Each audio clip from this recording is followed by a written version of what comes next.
રહ્યા છો સત્યની અસર. હવે જોઈએ અગત્યના સમાચાર.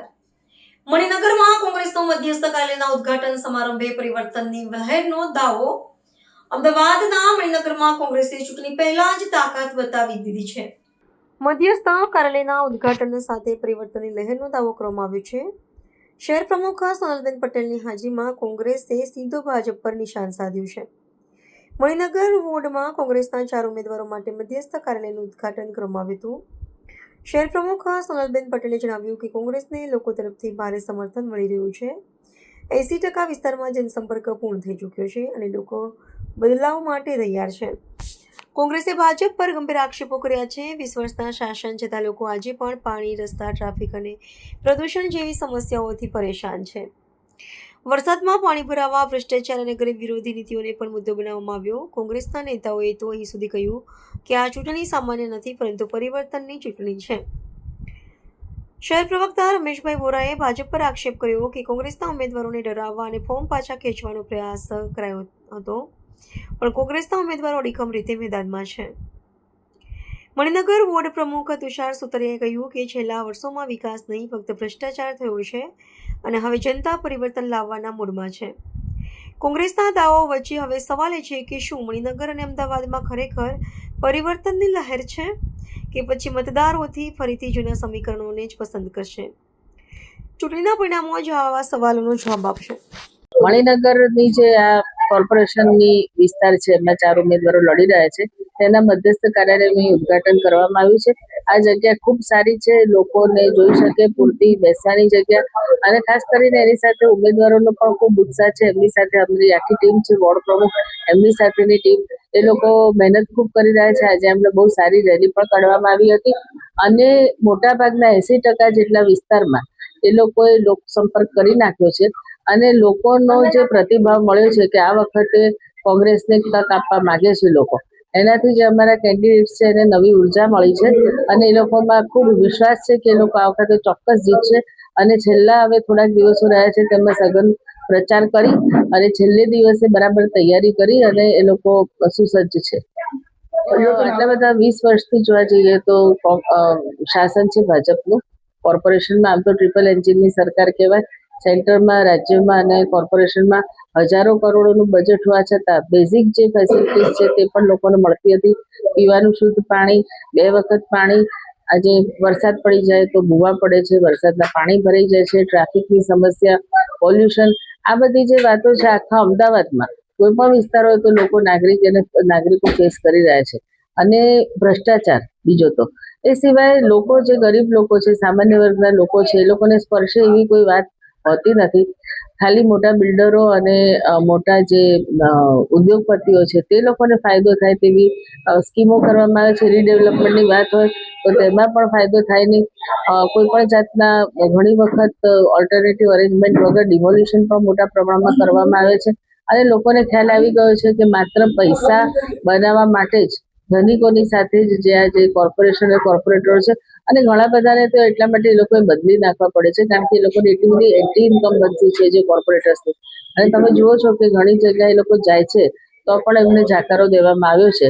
એટલે એ ઘણા વખતથી એ લોકો જીતતા આવે છે એટલે ટેકન ફોર ગ્રાન્ટેડ જેવું કે અમને તો કોઈ કામ ના કરીએ તો પણ લોકો ચૂંટી જ નાખે છે. મને લાગે છે કે આ વખતે લોકો એ માન્યતાનું ખંડન કરવા માંગે છે. અમદાવાદ મણિનગર વોર્ડ કોંગ્રેસ સમિતિના મધ્યસ્થ કાર્યાલયના ઉદ્ઘાટન પ્રસંગે એક અમદાવાદ શહેરના પ્રવક્તા તરીકે મારા અનુભવના આધારે કહી રહ્યો છું કે જે પ્રકારે 2026ની સ્થાનિક સ્વરાજ્યની ચૂંટણી એ કોઈ સામાન્ય ચૂંટણી નથી. આટલા વર્ષના સ્થાનિક સ્વરાજ્યની ચૂંટણી જોતા 2026માં જે ચૂંટણી આવી છે એક પરિવર્તનનો લહેર છે. પહેલી વખત સમગ્ર ગુજરાતની અંદર ભારતીય જનતા પાર્ટી કે જેને એટલું બધું ટેન્શન છે કે સીધી લડત ભાજપ અને કોંગ્રેસની સામે હોય છે, પરંતુ આ પહેલી વખત ભારતીય જનતા પાર્ટીએ કોંગ્રેસ પક્ષના એટલે કે ભારતીય રાષ્ટ્રીય કોંગ્રેસ પક્ષના ઉમેદવારોને ડરાવી ધમકાવીને લાલચ આપીને ફોર્મ પરત ખેંચી અને બિનહરીફ થવાની એમણે એક હરોળ શરૂ કરી છે. અને આ પ્રક્રિયાની અંદર સમગ્ર ગુજરાતની અંદર જે કોઈ લોકોને ડરાવી ધમકાવીને ફોર્મ પાછા ખેંચ્યા હોય, પરંતુ આજે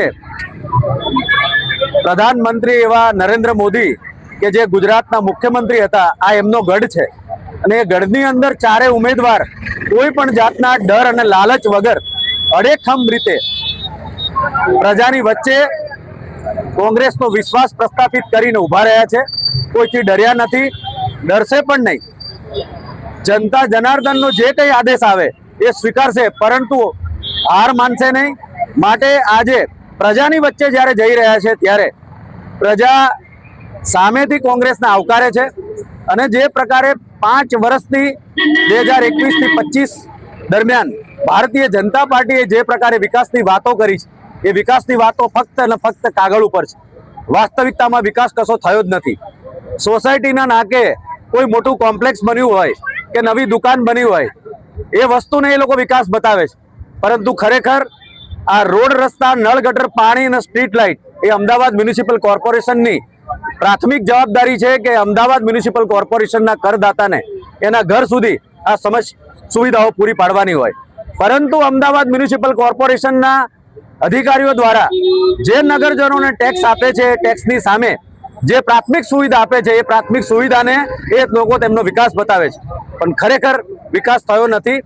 અને અમદાવાદની જનતાએ આ વખતે એવું મન બનાવી લીધું છે, માટે જે ડરના કારણે ઉમેદવારોને ખરીદવાની પ્રક્રિયા શરૂ કરી છે.